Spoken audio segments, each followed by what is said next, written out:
Office की घड़ी ने जैसे ही शाम के 5 बजाए, पूरे फ्लोर में सन्नाटा छा गया।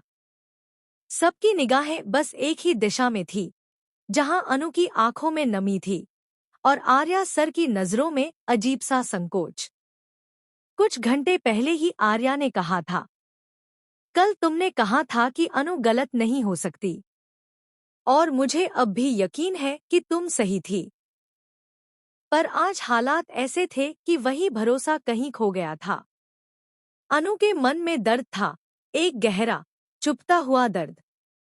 उसने धीमी आवाज में कहा, मैं अब तक इस गलतफहमी में थी कि आर्या सर मुझसे बहुत प्यार करते हैं, लेकिन जो कुछ आज ऑफिस में हुआ उसने सब साफ कर दिया।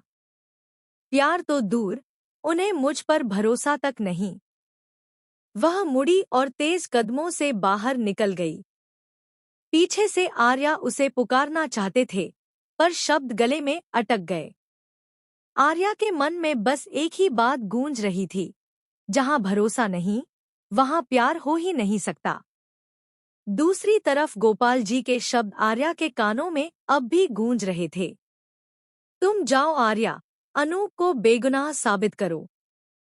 पागल कह लो, पर मैंने वादा किया है कि सच एक दिन सामने आएगा।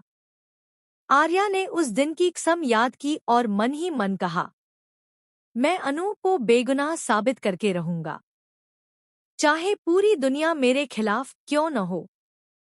लेकिन इस लड़ाई में सबसे कठिन मोर्चा था अनु का भरोसा वापस पाना। दिन बीतते गए।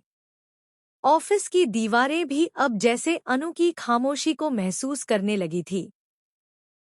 सिमरन ने उसे समझाने की कोशिश की, अनु, शायद सर तुम्हारे लिए सही वक्त का इंतजार कर रहे हैं। वो तुम्हें गलत नहीं समझते। पर अनु बस मुस्कुराई और बोली, जहां भरोसा नहीं होता सिमरन, वहां प्यार की कोई जगह नहीं होती। अब मुझे बस भूलना है आर्या सर को और वो सब जो कभी मेरा सच लगता था। उसकी आंखों से आंसू टपक पड़े, पर उसने चेहरा ऊपर उठाया, अब वह टूटना नहीं चाहती थी। उधर आर्या ने खुद को काम में डुबो दिया था। वह जानता था, कुछ तो गड़बड़ हुई है। सारी फाइलें, ईमेल, रिपोर्ट, सबको बार बार पढ़ता रहा। और एक दिन देर रात ऑफिस में अकेला बैठा, उसे वो मेल मिला जो सब कुछ बदलने वाला था। मेल में साफ दिख रहा था कि किसी ने अनु के नाम से गलत डेटा भेजा था, और उस डेटा का सोर्स था मीरा।